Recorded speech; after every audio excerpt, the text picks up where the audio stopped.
Macmillan Audio presents A Beautiful Corpse by Christi Daugherty. Read for you by Sophie Amoss.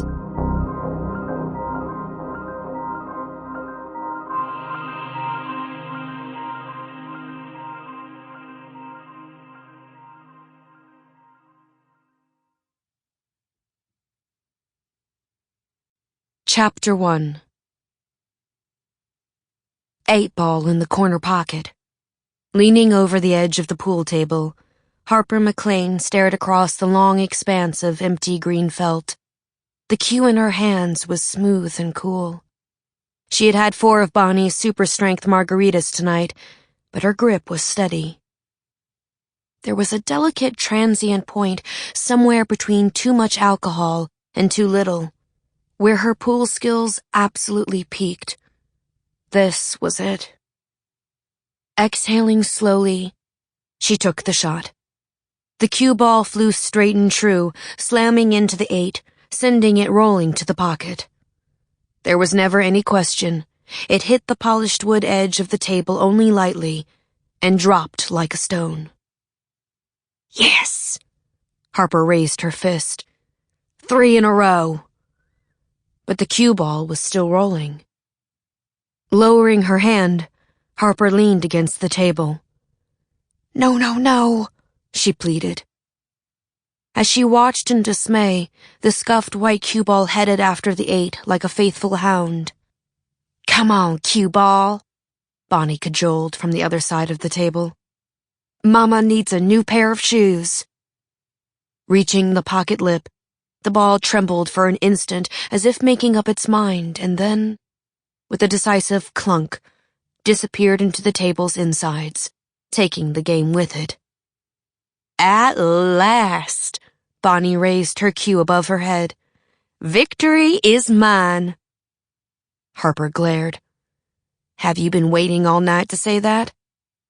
Oh my God, yes. Bonnie was unrepentant. It was very late. Aside from the 2 of them, the library bar was empty. Naomi, who had worked the late shift with Bonnie, had finished wiping down the bar an hour ago and gone home. All the lights were on in the rambling bar, illuminating the battered books on the shelves that still covered the old walls from the days when it had actually been a library.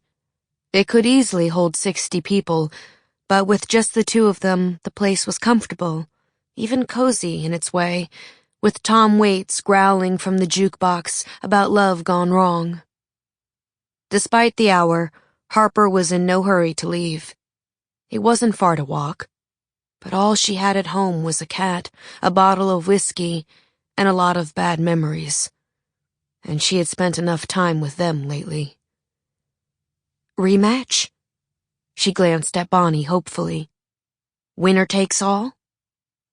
Propping her cue against a sign that read, Books plus beer equal life, Bonnie walked around the table.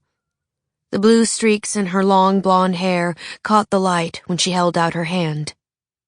Loser pays, she said, adding, also, I'm all out of change.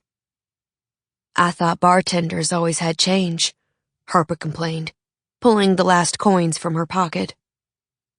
Bartenders are smart enough to put their money away before they start playing pool with you, Bonnie replied. There was a break in the music as the jukebox switched songs. In the sudden silence, the shrill ring of Harper's phone made them both jump. Grabbing the device off the table next to her, Harper glanced at the screen. Hang on, she said, hitting the answer button. It's Miles. Miles Jackson was the crime photographer at the Savannah Daily News. He wouldn't call at this hour without a good reason. What's up? Harper said, by way of hello. Get yourself downtown. We've got ourselves a murder on River Street, he announced. You're kidding me. Harper dropped her cue on the pool table. Are you at the scene? I'm pulling up now. Looks like every cop in the city is here. Miles. Sample complete. Ready to continue?